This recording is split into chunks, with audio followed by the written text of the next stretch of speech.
Namo tassa bhagavato arahato samma sambuddhassa. Namo tassa bhagavato arahato samma sambuddhassa. Namo tassa bhagavato arahato samma sambuddhassa. Homage to the blessed, noble, and perfectly enlightened one. Homage to the blessed, noble, and perfectly enlightened one. Homage to the blessed, noble, and perfectly enlightened one.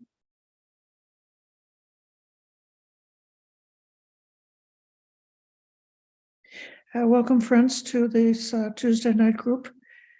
So far, it seems to be a smaller group. I'm expecting the Wat Buddhanasorn to be joining this meeting, so I may do some preliminary talking for a few minutes to see if they come in. But I know I'm in the right place because you're here. I remember once hearing something that was attributed to one of the great Bhikkhu teachers, where the teacher said that the being on a meditation retreat was like being in a boot camp, doing the push-ups and so forth to develop certain strengths and skills. And then at the end of the retreat, when leaving there, is like going off to war. There is a certain way, isn't it, that going out in the world, there's so many different kinds of inputs that can be coming at you from many directions, from other people, that could be disturbing to the mind. We put up with the pressure of coping with a variety of different personalities and people all the time, and we get sort of used to it. But there is, a certain kind of way that, at least to me, and maybe this is my introvert coming out, it's like talking to people, and it can be like very overstimulating, and then we have to cope with it. And it can be possible that even though we're good people and we do a lot of work to develop the wholesome states of mind and to be calm, peaceful, filled with loving kindness, with clear awareness and insight, taking care, watching for whatever's arising from within, and not allowing negative or toxic states of mind to come along. It can be, can't it, that sometimes just in a subtle way, this guardedness or this irritability or this reactivity or even many different kinds of excitement can take over the mind as we go from day to day. And then those states that come along, they may not be so strong that they dominate us, or not so strong that they cause us to do something unskillful. So then when the crisis is past, we might just sweep it under the rug and let those things go to the side. But there is a certain way that is probably even more skillful than just allowing those reactive states to be disappeared when we get a moment that we're able to relax and come back to calmness. What is more skillful is to fully see and notice all the ever-changing states of mind that's happening throughout the day in all kinds of different situations, encountering many situations or many different kinds of people, and sort of taking our own responsibility, isn't it? That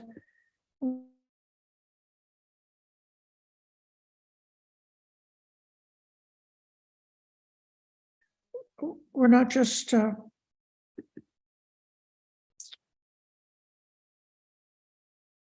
having some kind of other directed conclusion, like, oh,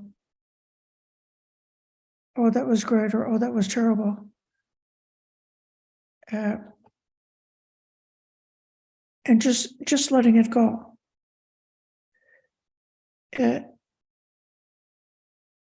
If we allow the moments to go by without mindfulness, it's like being in a war and picking up a hand grenade or a loaded gun or something and putting it in your pocket. And then depending on what kind of habits of mind you have, what kind of tendencies you have, then later it's like the same thing could happen again, or perhaps the one, something frightening or something irritating or something exciting came along and was not seen with mindfulness. And then later on, something else of the same color comes along. And it's like what we've not dealt with fully, comes flooding out. And it can then lead to an accumulation of actually a negative, unskillful state of mind, and can interfere with being able to meditate well. This is kind of what I'm coming to.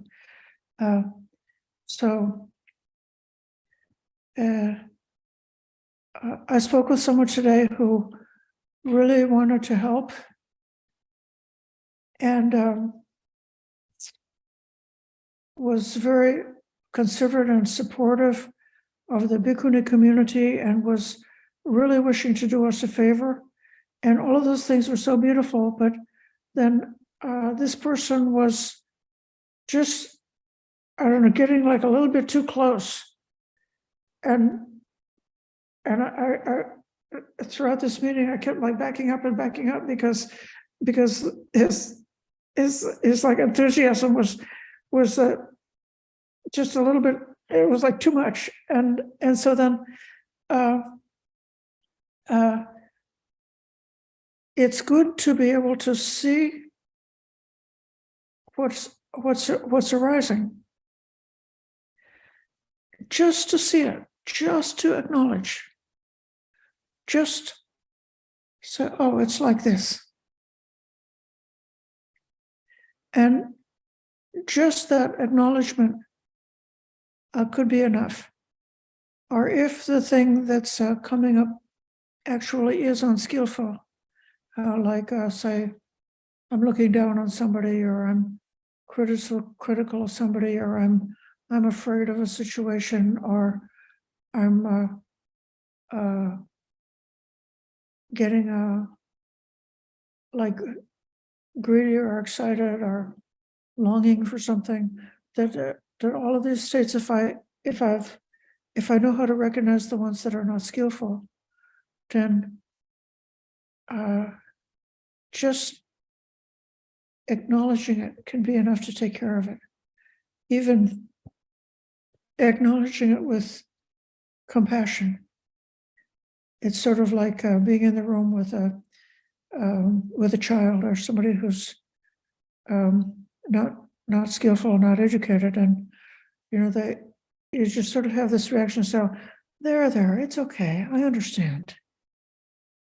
And just that understanding then can allow it to be released. And in this case, you have not taken a loaded hand grenade of anything or a loaded gun of anything and put it in your pocket. You don't have anything that's ready to pop out in a future occasion because you were able to see it clearly. So I see now that I see Shari, I see that the Wat has joined us. I'm going to see if I can find. No, I'm not seeing the picture of the beautiful temple at Wat Buddhanasorn.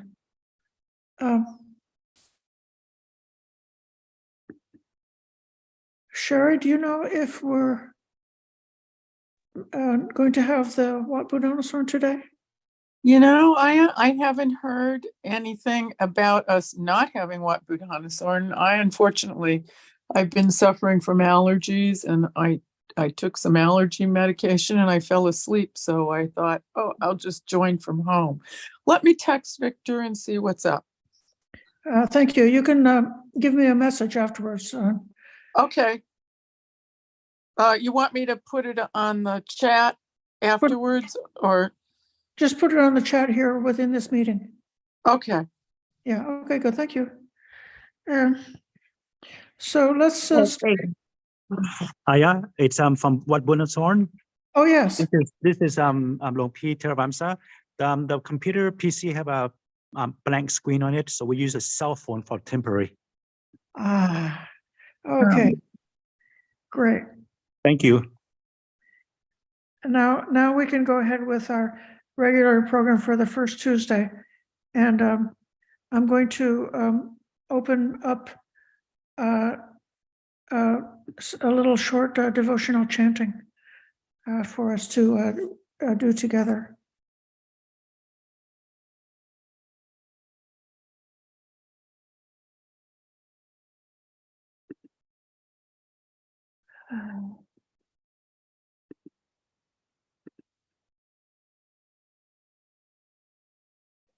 We're just going to do the homage to the Triple Gem and the 5 precepts.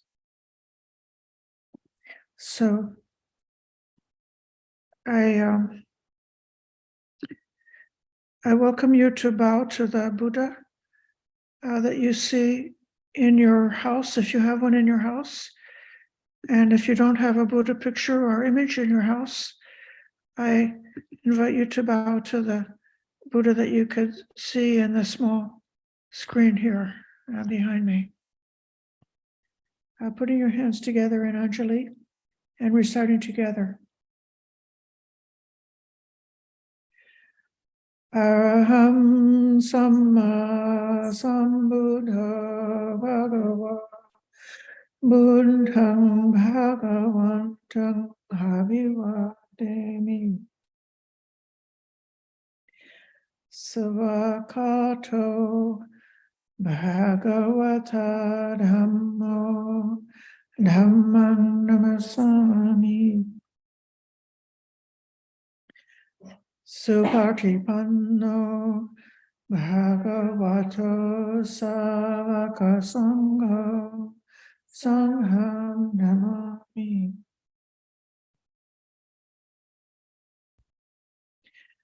Namo tassa bhagavato arahato samma sambuddhassa. Namo tassa bhagavato arahato samma sambuddhassa.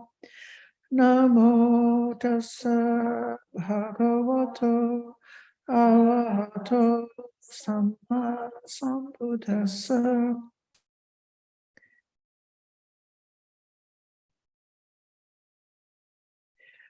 Iti piso bhagava araham samma sambuddha vijja charana sampanno sugato kavidu anum taro purisaram masarchi Sapta Deva Manusana Undha Bhagavati Svakato Bhagavata Dhammo Sanditiko Akaliko Ehipasiko Opanayiko Pachatan Vedita Ovinyuhiti Supartipando Bhagavato Savaka Sangho Urupartipando Bhagavato Savaka Sangho Nyaya Partipando Bhagavato Savaka Sangho Samikhi Partipando Bhagavato Savaka Sangho Yadidam Chattari Purisa Yukani Purisa Pungala Esa Bhagavato Savaka Sangha Ahuleyo Pahuleyo Ta Kyunayo Anjali Karaniyo Anuntaran Punya Ketan Lokasati. Going to start to the refuges. Buddhang saranang gacchami, Dhammang saranang gacchami, Sanghang saranang gacchami, Dutiyampi Buddhang saranang gacchami, Dutiyampi Dhammang saranang gacchami, Dutiyampi Sanghang saranang gacchami, Tatiyampi Buddhang saranang gacchami, Tatiyampi Dhammang saranang gacchami, Tatiyampi Sanghang saranang gacchami. And the 5 precepts. Anatipata Veramani Sikkapadang Samadhiyami. I undertake to observe the precept to abstain from taking life. Adinnadana Veramani Sikkapadang Samadhiyami. I undertake to observe the precept to abstain from taking what is not given. Kame sumikchachara veramani sikkapadang samadhiyami. I undertake to observe the precept to abstain from sexual misconduct. Musavara veramani sikkapadang samadhiyami. I undertake the precept to observe the precept to abstain from false speech. Sura mevayamachapamaratana veramani sikkapadang samadhiyami. I undertake to observe the precept to refrain from intoxicants causing carelessness. And now bow again 3 times.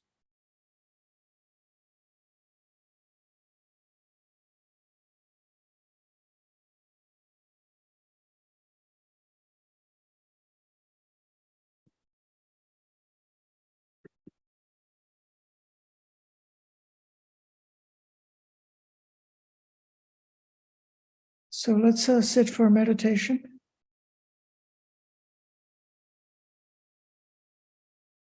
Welcome to come to an upright and balanced posture, sitting on a chair or cross-legged on a cushion, adopting a posture that is not slouched over, but but something that's upright enough so that the breath can flow easily. Taking a couple of deep breaths and feeling the flow of the breath from the belly all the way up through the head. Breathing in long, breathing out long, breathing in long, breathing out long.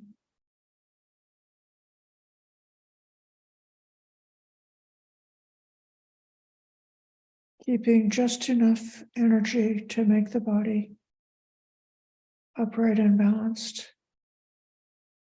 and then relaxing, letting the belly come soft, letting the shoulders drop, letting the hands rest on the lap, letting the face to be relaxed.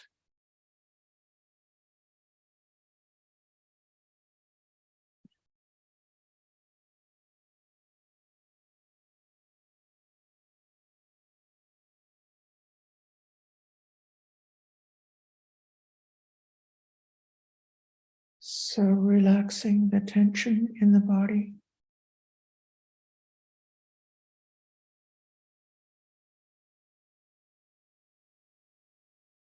And relaxing any tension or agitation in the mind or the thoughts. Letting the body, the brain, and the heart all become more calm, more peaceful.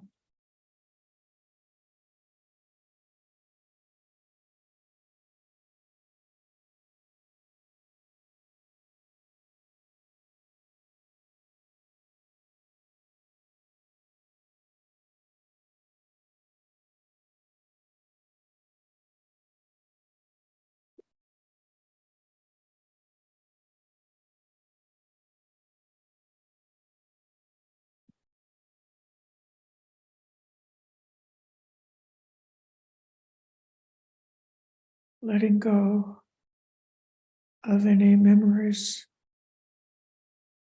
or thoughts about the past.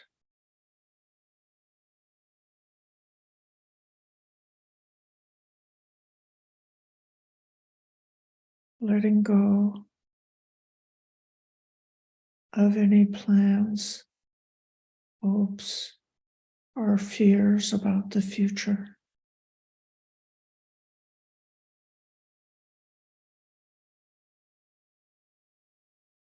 Just for the next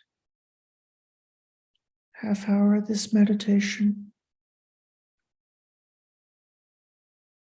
only interested in the present moment, right here, inside this body. Whatever arises internally.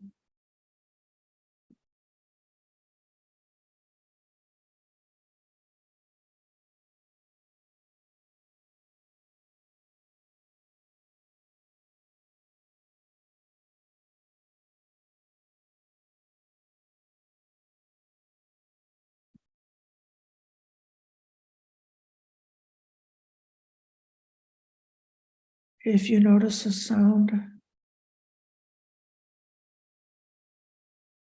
aware of the vibration at the ears.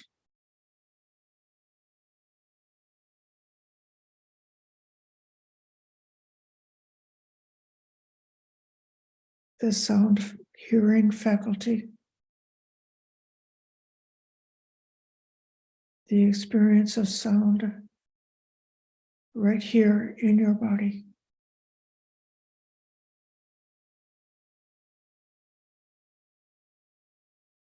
And when the sound is finished, let it go.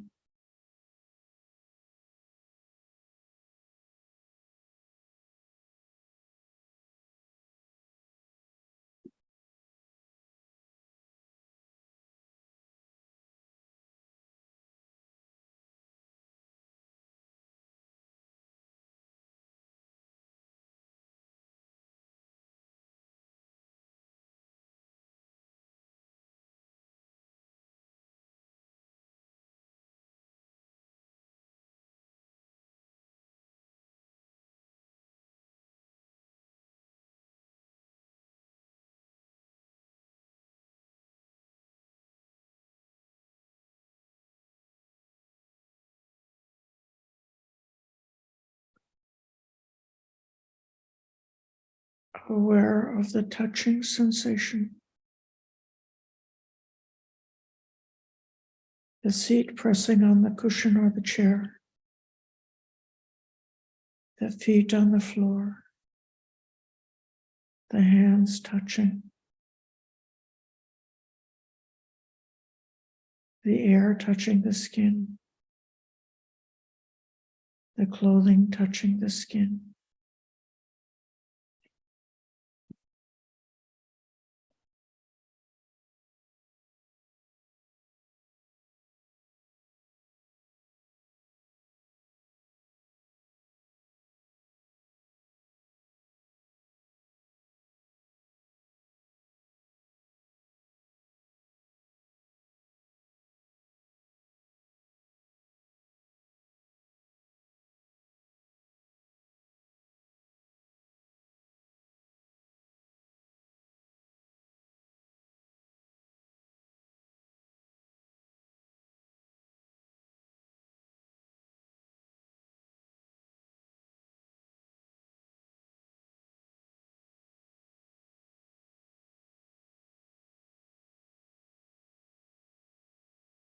Just taking a while to notice whatever comes in through any of the five senses.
How the touches through the senses come and go as the awareness wanders around to different sensations arising. See the arising, the existing, and the disappearing of those moments of contact through the senses.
if the sensation of breath is noticeable.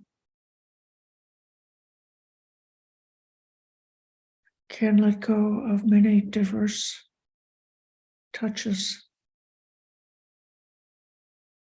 and just rest awareness on the breath.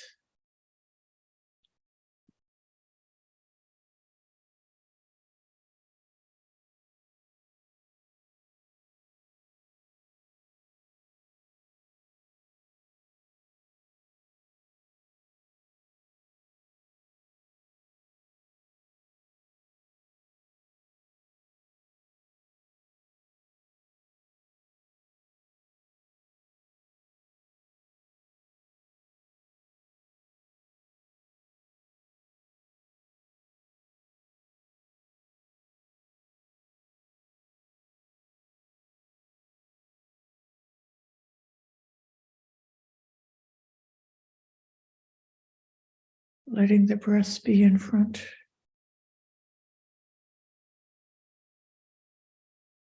Any other sensation or thought, just let it stay in the background, keeping the breath in the front, resting awareness on breath, breathing in, breathing out.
and bringing in the thought of kindness.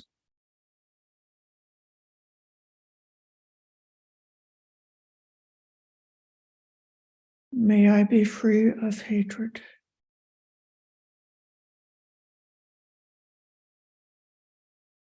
May I be free of anger.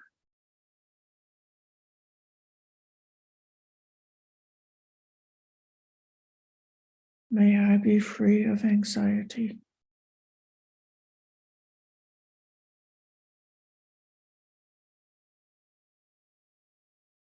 May I be happy.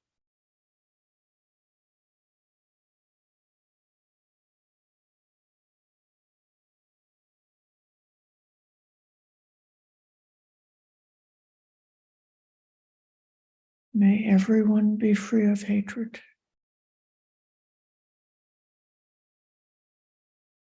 May everyone be free of anger.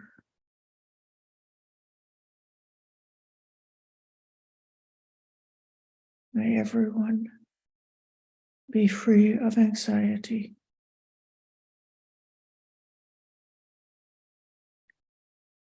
May everyone be happy.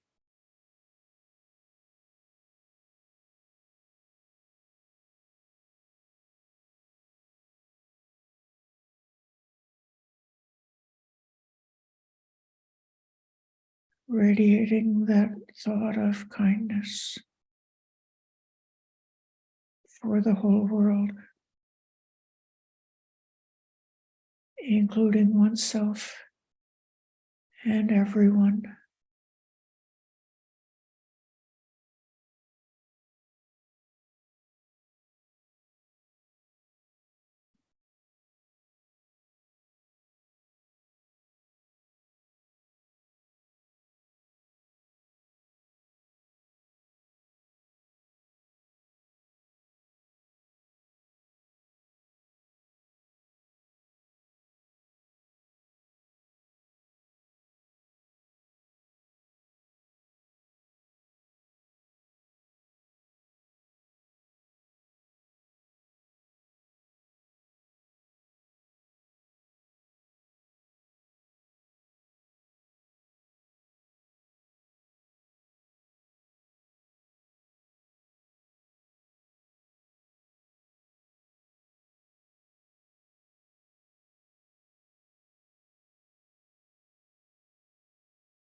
So, dear friends, let's take 5 minutes to stand up wherever you are and stretch the body.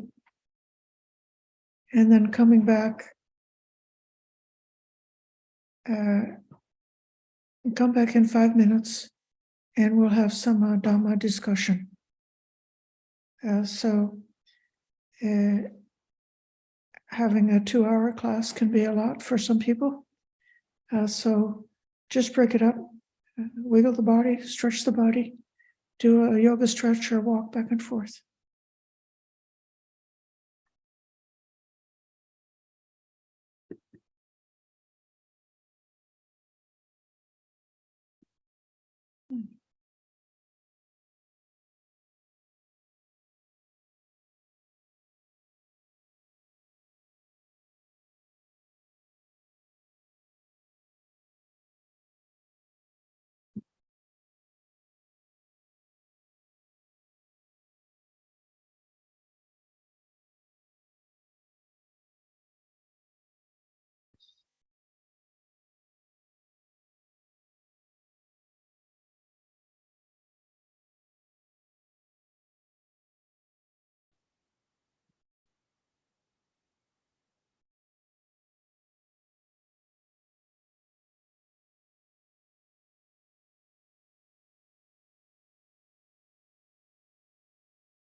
So, dear friends, during this next amount of time, we have decided that now one of the themes that we're planning to study here at the monastery among our residents is about reviewing. The Pali word is Pachavekana. I'm going to type it in the chat. So this is to everyone.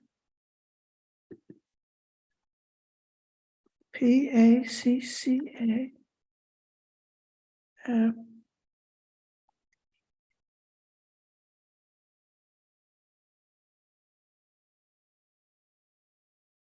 So the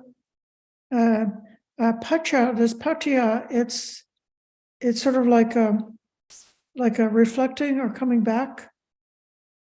So rather than going outwards, looking inwards. And then the Vekana has got the part of the root is about seeing. So Pachavekana is like seeing inside, and it has got this meaning of reviewing.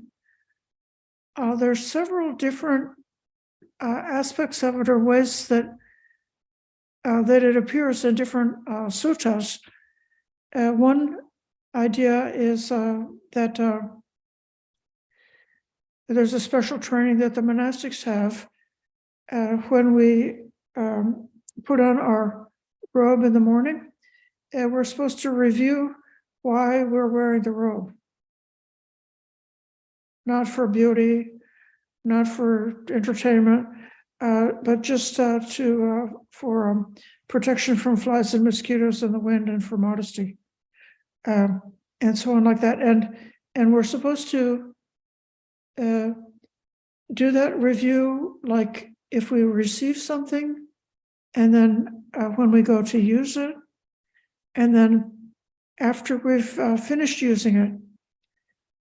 If we get to the end of the day and we forgot to mindfully review about this, like, why was I wearing this robe anyway? If we forgot to review, then we should at least review at the end of the day. This is regarding the robes, the food, the lodgings, and the medicine. If we were to receive the donation of these requisites from faithful donors and use them without reviewing them, it's said that we are like a debtor. We're using these things on credit. But if we do review them, we're using them as an owner. And if we take the opportunity to develop our awakening, to develop our noble accomplishments in the Dhamma, to become, to gain stream entry in the Buddha's teaching and the other levels of awakening beyond that, then we're said to be like a master, using them as a master. So there's this part of using. It's very, kind of practical, and it helps to eliminate a lot of misguided opinions about how things are supposed to be. It helps to control the greed. I know for myself, when I am taking food and having that idea that it's just for the nutrition to be able to get through to keep the body going for one more day, to keep it in good health. It always makes me remember to chew the food very well, because it makes me wish to, at least they took the trouble to give the food and they took the trouble to make the food. I know that chewing the food is part of digestion. And in order for the body to be able to take in the nutriment properly, I should at least make the effort to chew it. And the same way with any one of the requisites of life that, at least I try to use them carefully. So that's one of the meanings of this reviewing. And then there's another way of reviewing, which has to do with the qualities of the mind, or the skillful and unskillful behaviors that we've done. So when in the Ambalataka Rahula Sutta, we're going to probably come back and cover this in more depth later. What I'm doing today is giving a preview of the whole course that we're going to be doing over the coming months.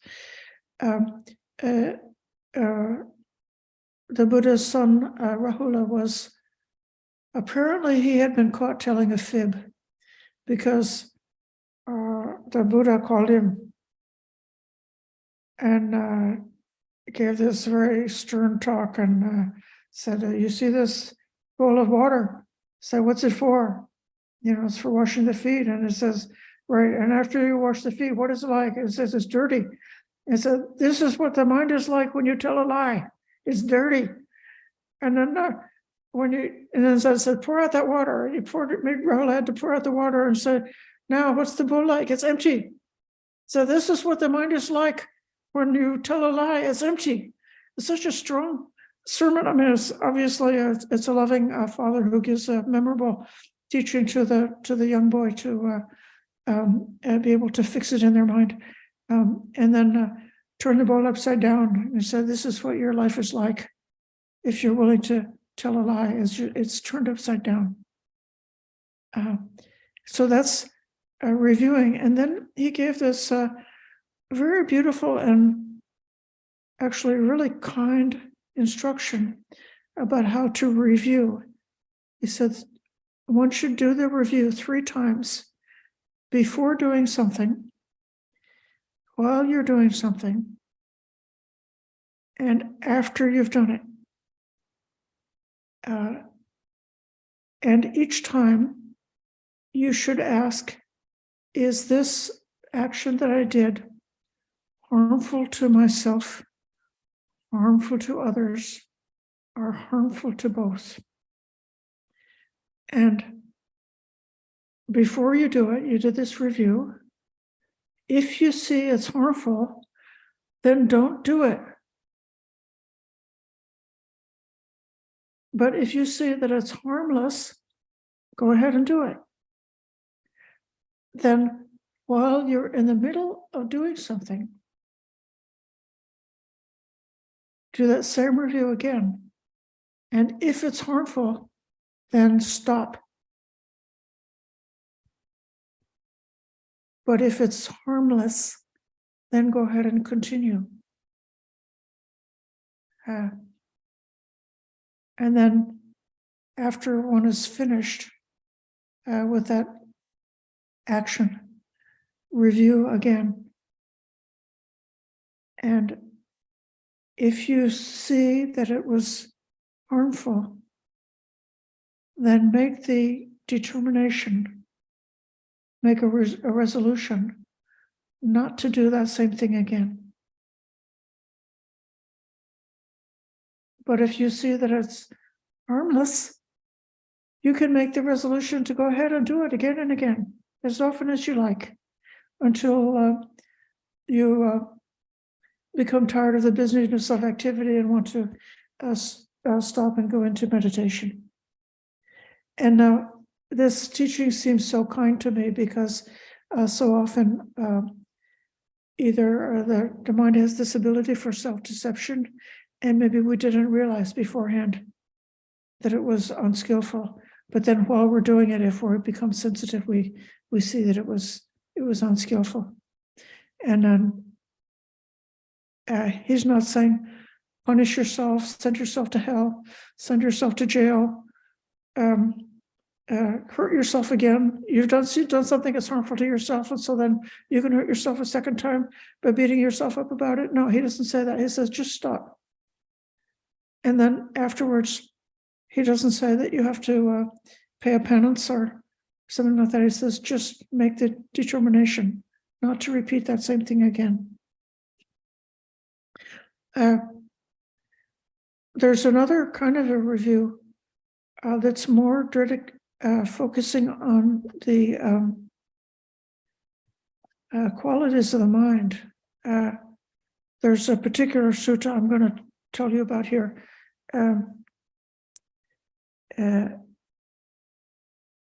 It's called the Sachita Sutta, Sacitta Sutta. So chitta is mind. Sa chitta, that's your own mind. And it's in the Anguttara Nikaya. It's in the Book of Tens.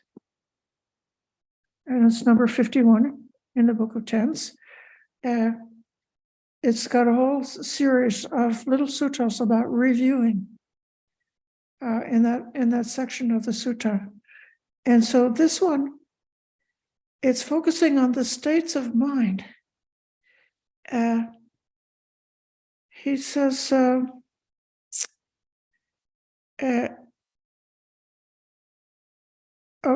the other sutta with the little Rahula, he said, what's a mirror for? It's to reflect.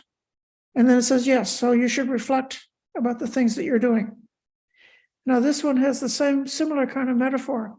It says, suppose there's a woman or a man who's young, youthful, and fond of adornments, and they check their own reflection in a clean, bright mirror or a clear bowl of water.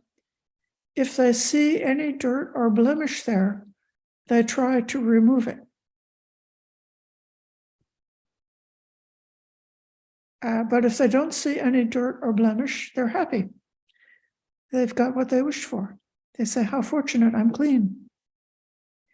And so in the same way, checking for qualities. And now this list of qualities, if you have a chance to look it up, I read that it could be that this is something, the 5 hindrances is a very common set of teachings that's given to meditators about factors that block wisdom and interfere with meditation. This is not quite the same list, it's a different list, but they think that this one is maybe an earlier version of the same idea. Here are the 10 questions. Am I often covetous or not? That's greedy. Am I greedy? Do I often dwell in greed? They translate it as covetous. I don't like the translation covetous because I don't know, it's a mental block that I have. Covetous always sounds like jealousy to me. But the Pali word is abhijalu.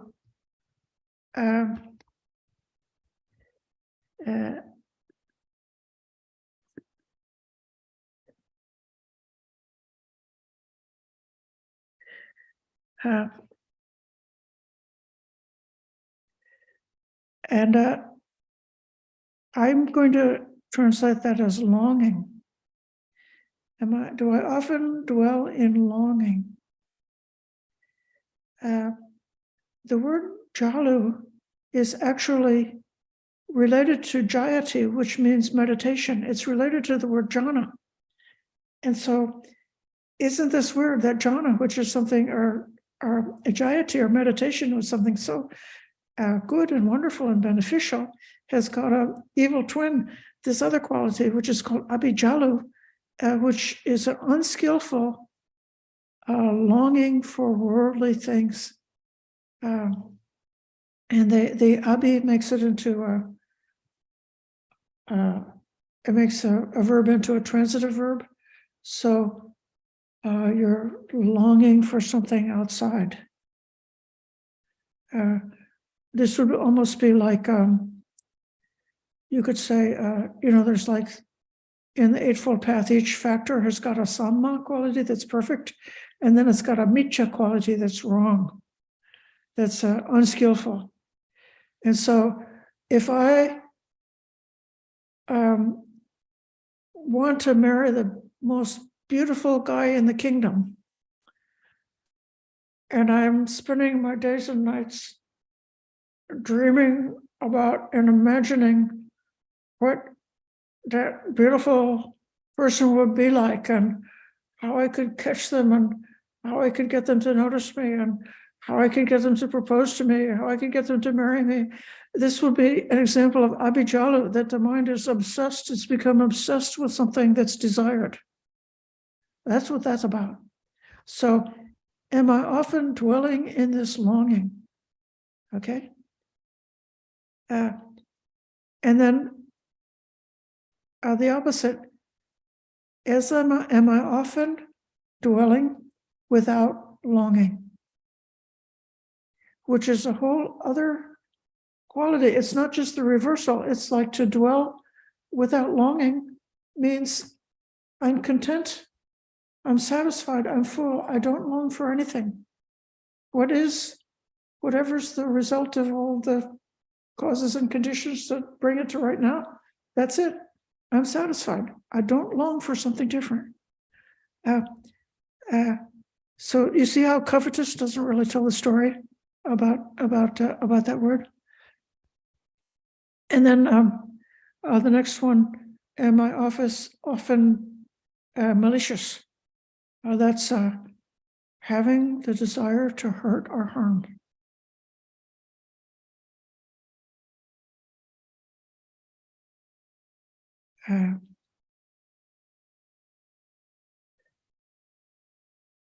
And it's also powerful to say, am I often free from malice?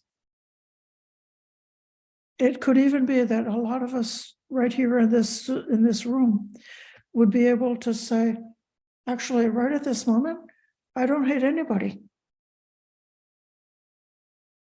And that's really great.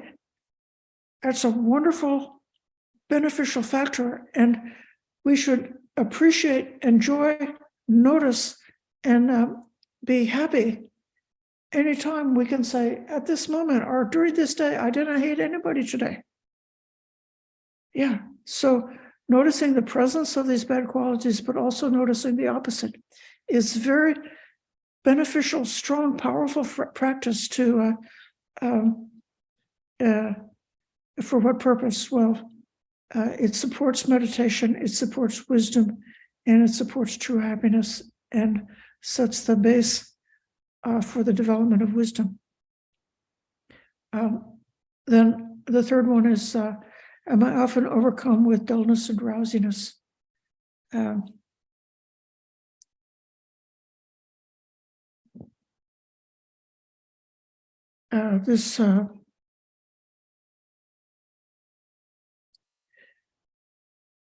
You could associate that with someone who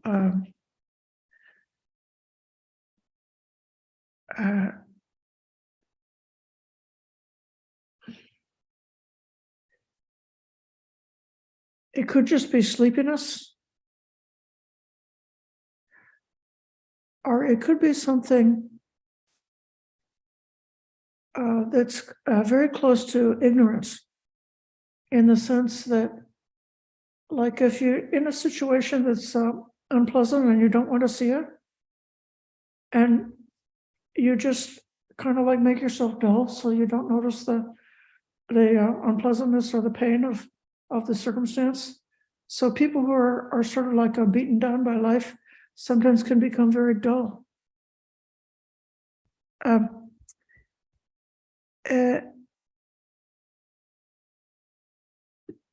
Yes, I'm right now. Somebody asked what translation I'm using. At the moment, I'm reading Bhante Sujata's translation, and I acknowledge that Bhikkhu Bodhi translated abhijalu as longing, but I think it's a better translation.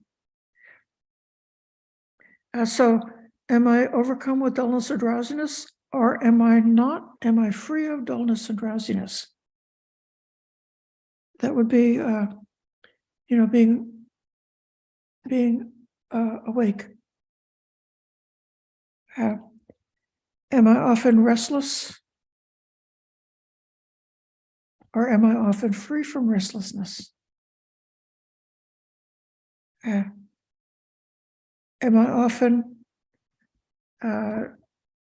doubtful, or am I often free from doubt? So far, these factors are the factors of the 5 hindrances. The doubt is something that, if you haven't heard this before, it needs explanation, because the Buddha did encourage questions. So if you don't know, you should investigate, or you should ask. The doubt is a kind of a fetter that's associated with wavering and indecision, and not being able to bring up enough confidence to even receive the lesson, or to receive the teaching. If you have a cynical, a hypercritical mind, and you're thinking that the religious preachers are all losers, and then every time you see somebody who's a religious preacher, you're saying, well, that person's such a loser, why should I listen to them? Or some kind of like that zukas of a bias. So then you're not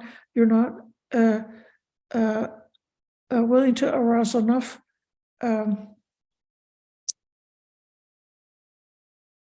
willingness to be open or receptive, and to be able to hear, to receive the teaching that's being offered.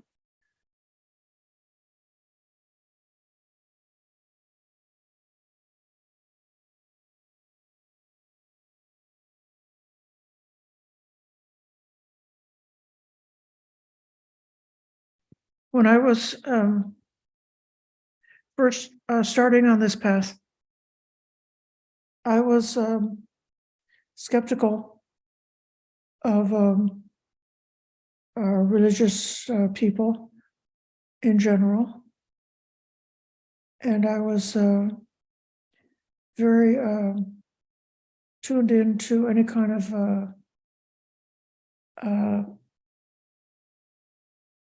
greed, or any kind of like a spiritual bullying or something like that, things that can happen. And so I was so lucky to encounter a teacher who was really upright, and really very open-minded, very confident, very capable teacher who didn't ring any of my triggers. I didn't get my skeptical doubt started. And because of being so impressed with the ethical qualities of that teacher, I was able to summon up a little bit of confidence. Not that much, but it was enough to follow his suggestions. And I kind of made a decision. I'm just going to give it a try. I don't know if this is going to work or not, but I'm going to try whatever that teacher suggests for me. So I was able to set aside the doubt at that point. But if it can't set it out like doubt, somebody gave me a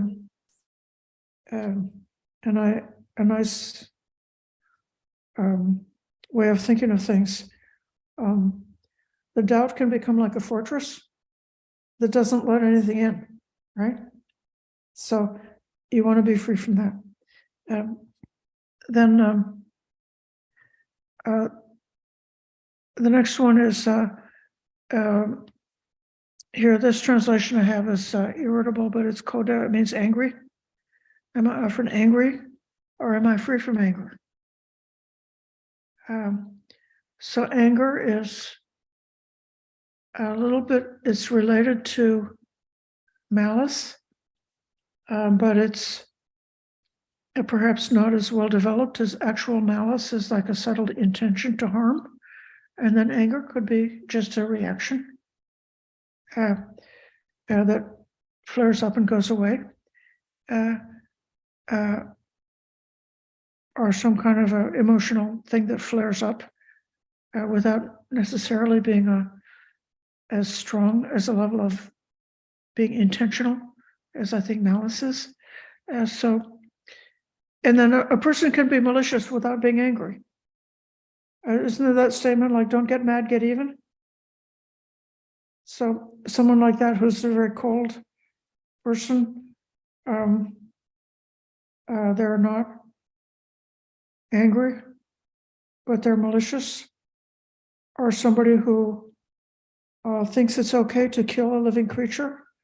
They could intentionally squash a fly or intentionally shoot an animal, and they didn't think of being angry at the animal or the fly, but they did kill them on purpose. You know, that being was alive and wanted to live. And you can't intentionally kill somebody. If you're intentionally killing, then that's malice. That's having the intention to harm them. So that's, this next one is being irritable or being angry, and then the next one is being corrupted. The literal meaning of that word in Pali is dirty, and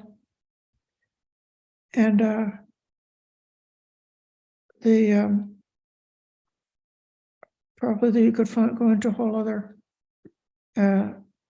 series of teachings, but I would associate that the most with what we've studied recently. The asavas is the sometimes called the corruptions or the defilements, the taint, well, it's sometimes called the taint of sensual desire, the taint of longing for rebirth in heaven, and the taint of ignorance. Those are the factors that are, if that's our interpretation of what's meant by corruption, those are the factors that when we get clear of that, we're enlightened. So if I say I dwell free from corruptions, that's kind of like a pretty powerful statement that I'm either, momentarily or all the way gotten into a really noble condition of the mind. And then the last one is, or the next one is being disturbed. What is translated here is disturbed, and it means being violently angry.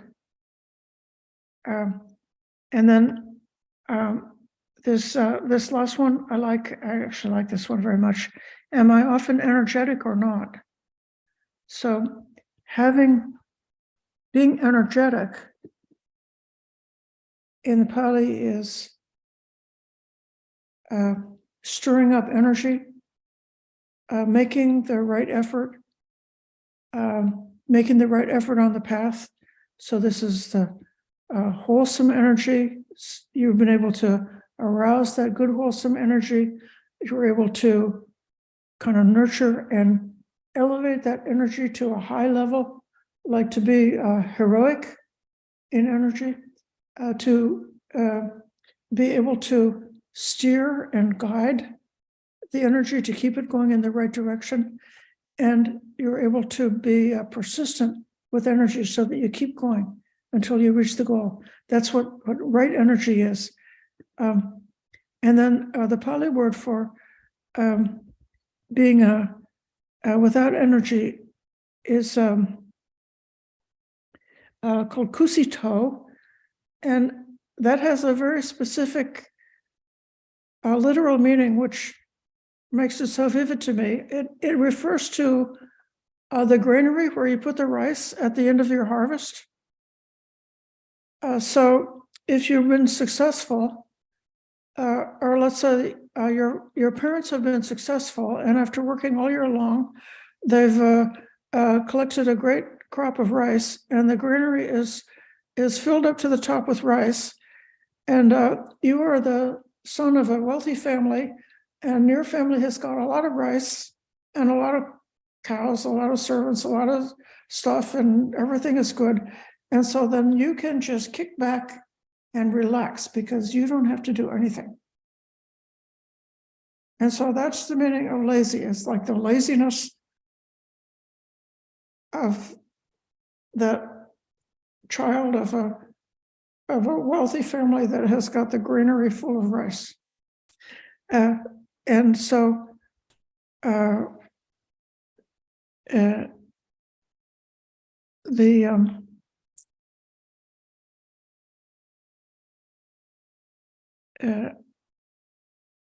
that's not a good quality. And if you found that you've fallen into laziness, you should consider that you found some dirt on your face and you should try to get rid of it. And then this last one is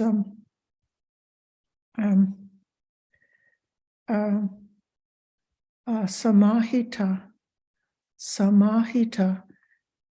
which is refers to a collected, or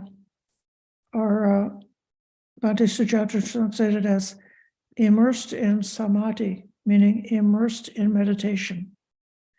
So that's the state of meditation where the mind is not distracted or jumping around, but all of the factors, the body and mind and the thoughts are all, and the feelings and everything is all collected together into the theme of meditation. And the mind is able to rest on that theme of meditation and stay there. It's like you could say a powerful state, because all of the factors, the faculties, the strengths, the abilities that you have are all like pulling together into meditation. So samahita, if you had a Pali name and somebody gave you the name, oh, why don't we call you Samahita? Then you should say, wow, that's a really great name. I could try to live up to that name. So now the point of this lesson is the term for being energetic is virya.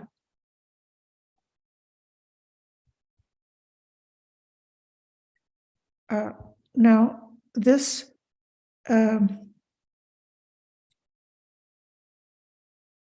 it's these kinds of states of mind will emerge in one way during your formal sitting practice,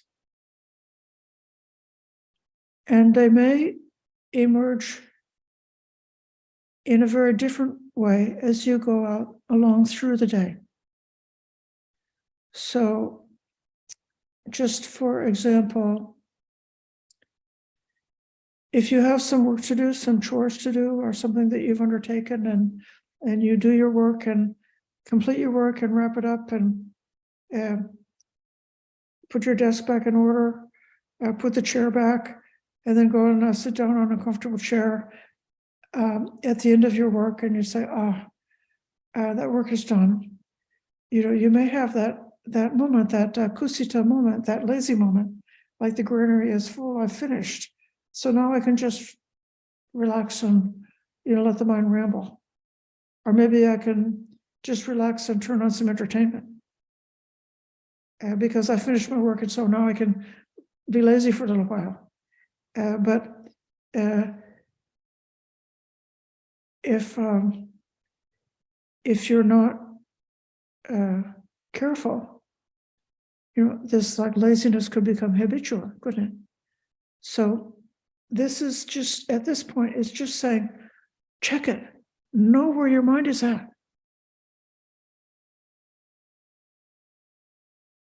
And if the mind is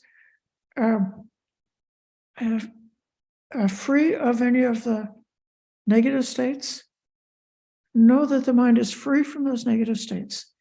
If the mind is affected by those negative states, see if it's possible. Maybe just by seeing it, it's just like rubbing a little dirt off your face. Maybe you can lose it right there. Or maybe those negative states are not that easy to shake off. And at that point, you need to investigate more and find out how to alleviate, reduce, weaken those negative states, and how to cultivate and bring to fruition more of the positive states, so that then sometimes the positive states can just push out the negative states like a peg. This is if I want to, if I have something that's stuck, I could take another something and I could poke and push, and the thing that's stuck there, I could push it out. And so that's called replacement. So like if the negative state of mind is kind of like stuck there, and the mind is fallen into either an obsession or some kind of groove, it could be just replacing it with something else can knock it out. I'm I'll tell you, I'm a little bit irritable today, so I'm giving a sermon to myself as well as to you. I can remember on one occasion, I went to the Tipitaka chanting in Berkeley, which they do once a year, where more than 100 monks get together and chant the suttas from the Pali canon, coming from their different cultural bags, hearing the suttas chanted by strong, chanting bhikkhus and bhikkhunis who are coming from different traditions. It's a very powerful thing. But then while I was there, somebody said something that was hurtful to me, and I fell into like a little grudge. I was there holding a grudge about why that person said that mean thing to me. And and while I was holding it, we went into the session, and the chanting started. And then after a couple of minutes, it was like the sun coming out after a terrible storm. It was this most amazing experience that grudge was evaporated and completely disappeared. And I was flooded with the thought of kindness and affection towards that person who had, caused me to be irritable. And it's perfectly clear to me that the reason why this happened was was because of the chanting. It wasn't like the meaning or the literal meaning of the chanting. It was just that the beauty and the significance of chanting the words of the Buddha and thinking thoughts of Dhamma was enough to disappear that other negative thought. And I had enough mindfulness in that moment to see, this negative thought was present, and then it's gone.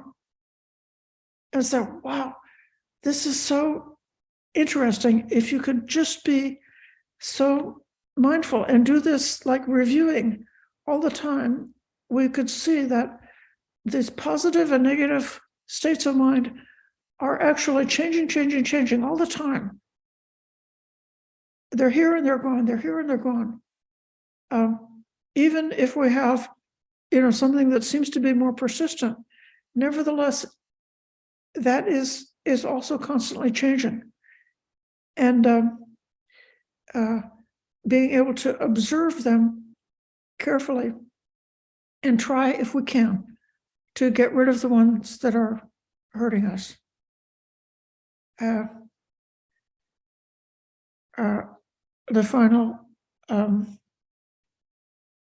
message in the sutta is, if you suppose that your clothes or your head was on fire, in order to extinguish it, you'd bring up enthusiasm, effort, zeal, vigor, perseverance, mindfulness, and mindfulness and clear comprehension for the purpose of putting out the fire.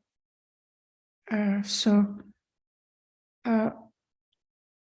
very often we can delude ourselves and think that a negative state of mind is not that bad because it doesn't last very long. But if we just take the, like sort of as an exercise, see if we could watch the mind many more times in the day. Like if you're aware of your state of mind, half the time, see if you can get it up to 100%. Or if you're aware of your mind 1% of the time, see if you can get it up to 10% of the time.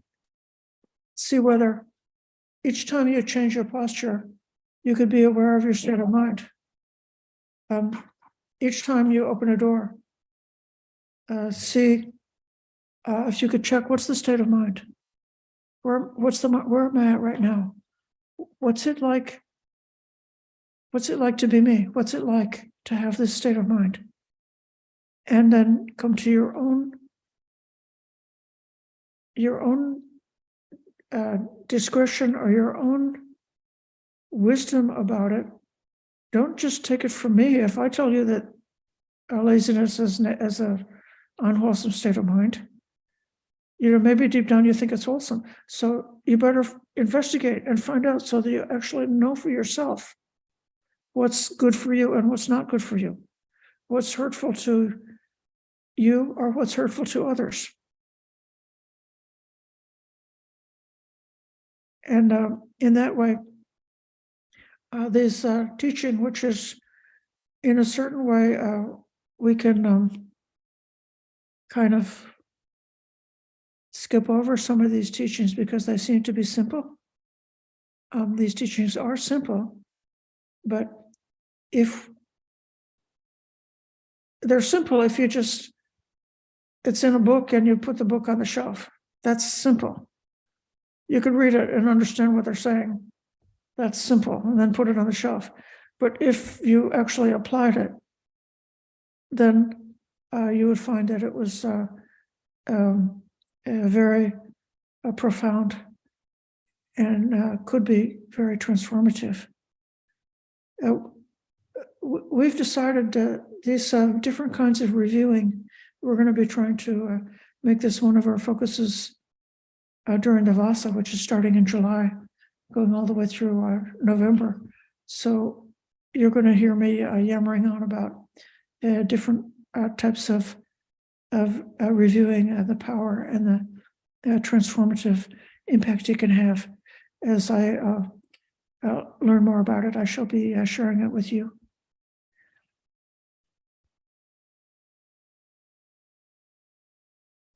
So now I'm going to stop talking at you and ask for any comments or questions.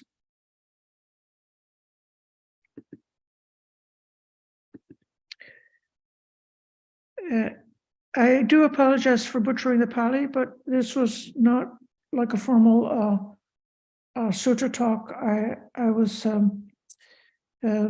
hoping to speak a little bit more informally tonight, but And if you have a question, put your hands in Anjali and hit the raise hands icon.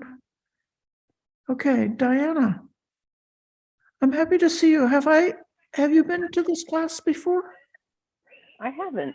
This is my first time. Okay, welcome. Thank you. This has been wonderful. I've really been enjoying this. I've experienced something recently where, someone did do something that it was harmful. I'm proud of the way I responded. I just kind of stared at them like they had three heads. And you forgive and let go. And I love the way you put that if you walk away and you haven't let go, you walked away with a grenade in your pocket. I like that. So once you forgive and you let go, is there anything else? After you've, because you still have to encounter this person once in a while. Well, if you could reach this enlightenment, then you would let go in a way that it's never going to come back again. You would say that again? If you were to become enlightened, yes, then the negative feelings about that person would be gone in such a way that they would never come back again. You would be completely free from that danger. In the meantime, we just try, like we can have a kind of a discovery and aha moment about something harmful or developing something beautiful. And then it's sort of like a process of trying to extend and make it more clear, more bright, more continuous. And then that sort of opens up, it creates a ground. It creates a situation. It creates a space, a psychological space, where then there can become a moment later on when there's a sort of an aha moment. And then it could be that some huge chunk of some negative habit does drop off in a way that doesn't come back.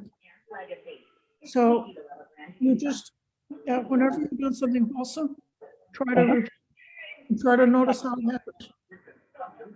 Try to do what? Try to notice how it happened.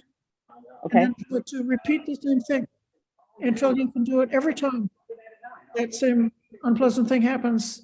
You're able to let go of the irritation like that. Just every time, just go, okay, let it go. Yeah. Okay. Oh, there it is. Okay, let it go. Yeah. Okay. That's Thank it. you. Yeah, you're welcome. Richard, help me out today.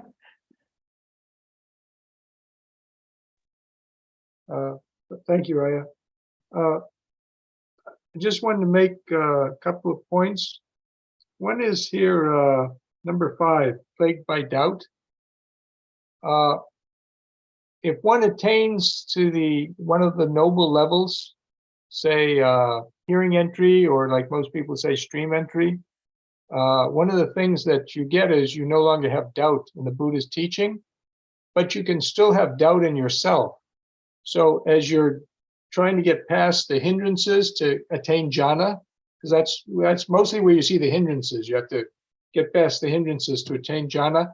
You may have a doubt in yourself, like, oh, maybe I can't attain jhana easily, or, you know what I mean, I'm not advanced enough, or something like that.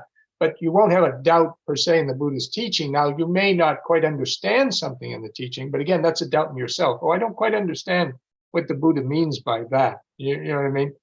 So, but before the noble attainment, yes, one can have doubt in the Buddha's teaching and all kinds of other things as well. So it's kind of important to understand that there's kind of 2 different levels of doubt, depending on where you are, along the path. The other thing is that Bhikkhu Bodhi has a note here on the second 5 set of things, like he has anger and defiled and undefiled, and he has slightly different translations and stuff.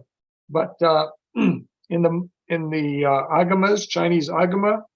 The second set is the 5 powers or faculties.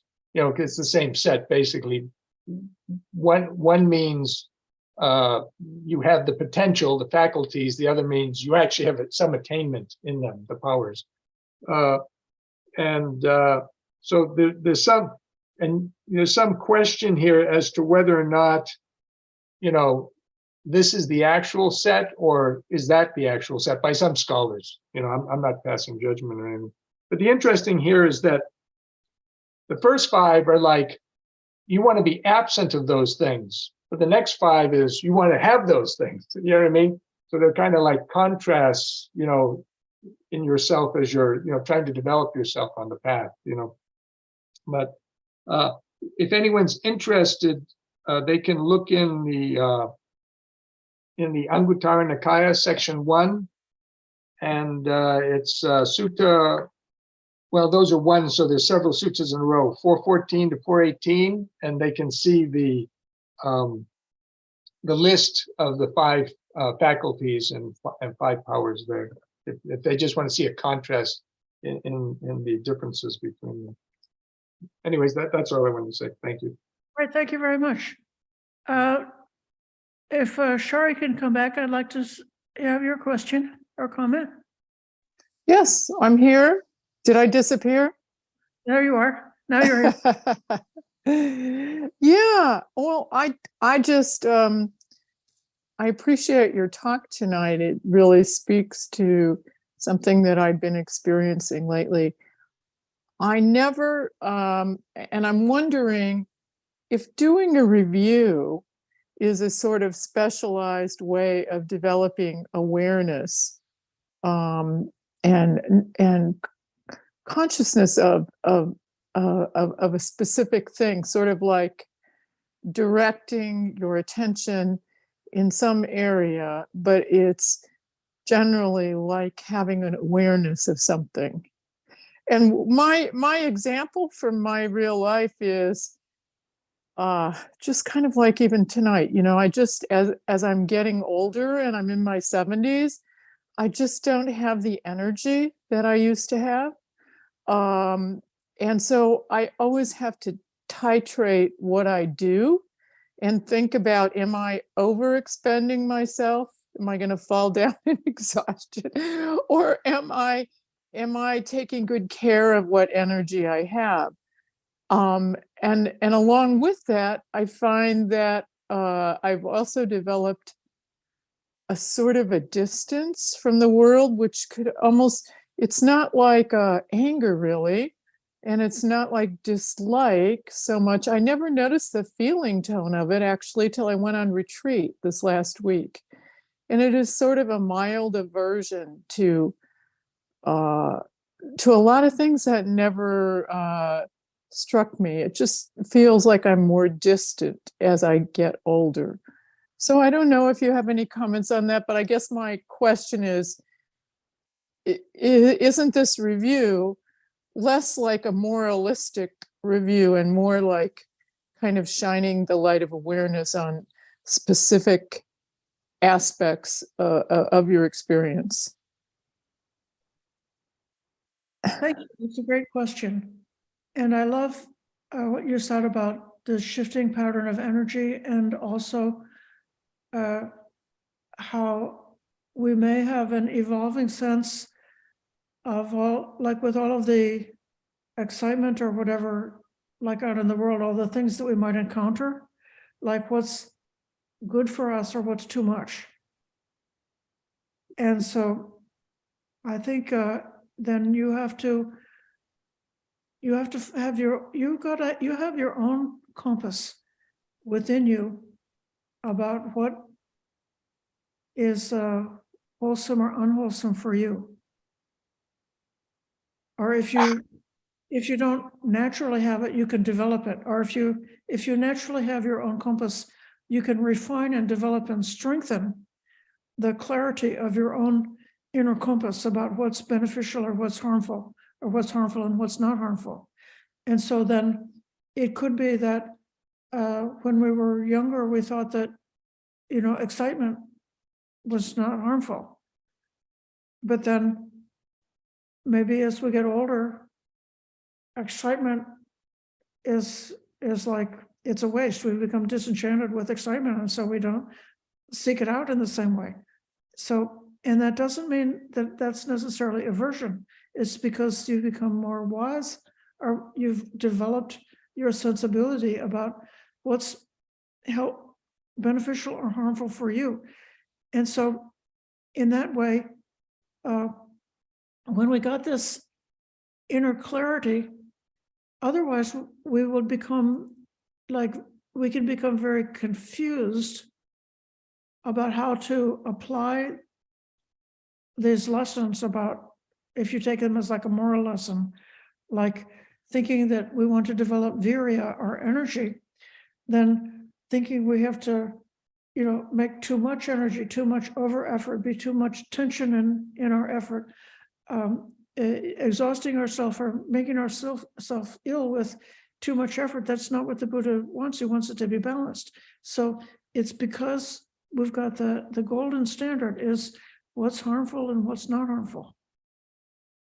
And so this is, and then like the rules about what wise people say, do this, don't do that. Ultimately, it derives from this wisdom about what's harmful and what's not harmful. Yeah, so yes, I appreciate your comment. And okay, you mentioned about awareness. So awareness can be sort of strengthened when we are applying labels and categories to it. So then if you know the difference between anger and malice, the difference between getting angry or desiring to hurt, and sort of just contemplate it, and that like in your own mind and body, they have like a bit of a different flavor, and then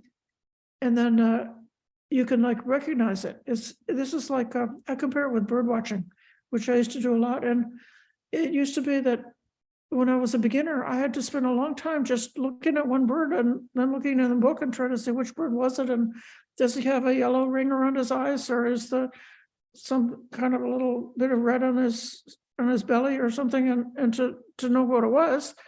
And then afterwards, after I've watched the birds for a long time, and I know what they sound like, I know where they hang out, I know what kind of a pattern they make when they fly, and I know their behavior, like what time of day they come and things like that. And then like when I see that same bird, I can recognize it. I don't have to study it or whatsoever. I know it. It's my friend. I recognize that bird. So just the same way, like if I studied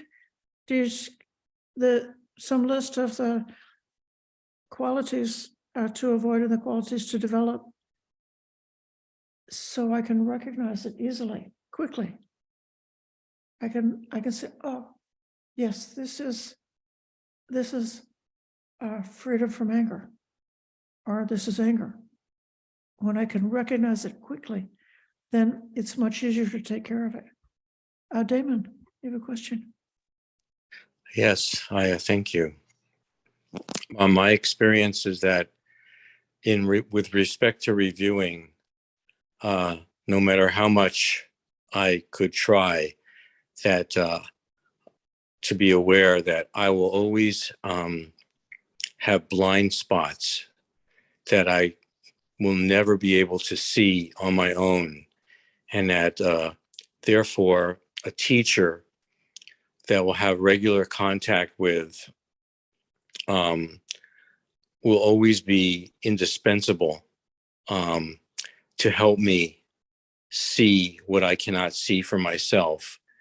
Did the Buddha teach this, the indispensability of having a teacher? And why can't the student see, or is this just my idiosyncrasy that I cannot see that I have these blind spots, that I will sabotage myself without the help of a teacher and a confessor and so forth. Another really great question. Thank you for asking that. The Buddha pointed out for the arising of right view, which is sort of the beginning of our path,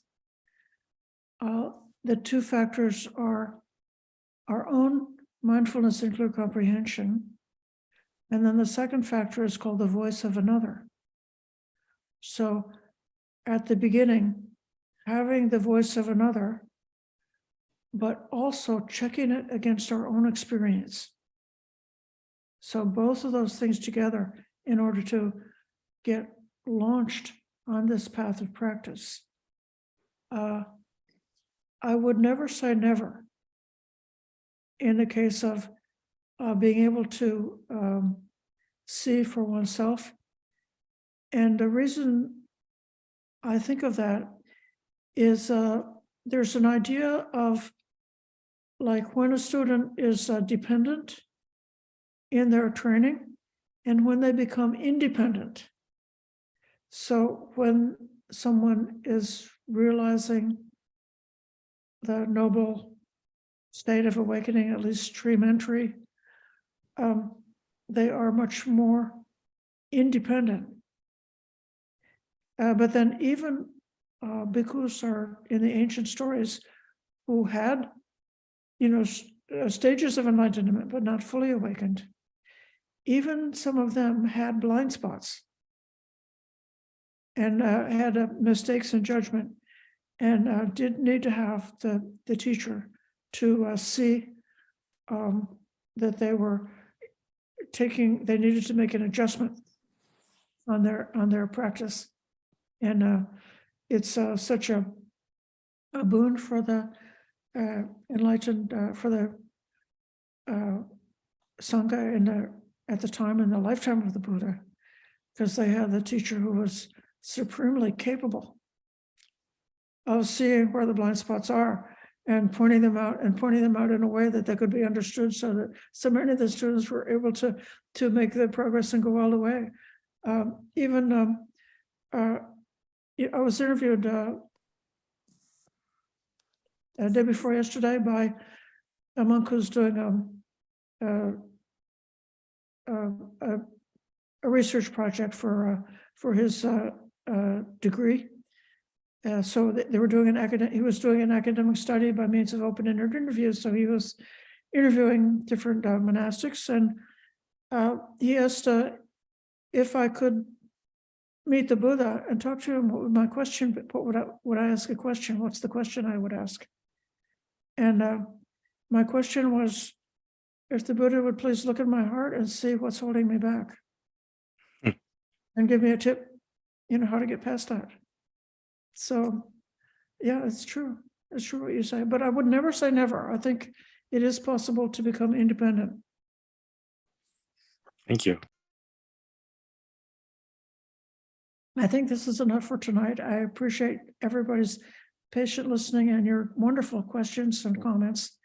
And we may circle back to the same sutta sometime in the Sunday sutta study program, at which point I would give a more comprehensive and scholarly explanation of what each one of those points on that sutta might be.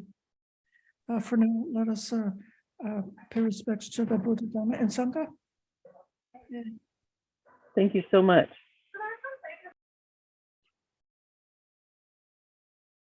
The Lord, the perfectly enlightened and blessed one, I render homage to the Buddha, the blessed one. The teachings so completely explained by him, I bow to the Dhamma.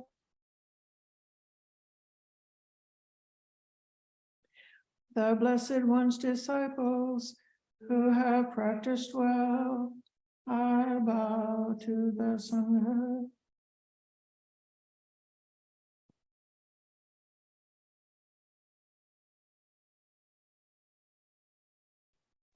Thank you, Aya. Thank you, Aya, for your teaching. Thank you. We bow to the teacher. Very Thank you, Aya. very helpful. Thank you, Aya. Thank you, Aya. Thank you. Good night. Yeah.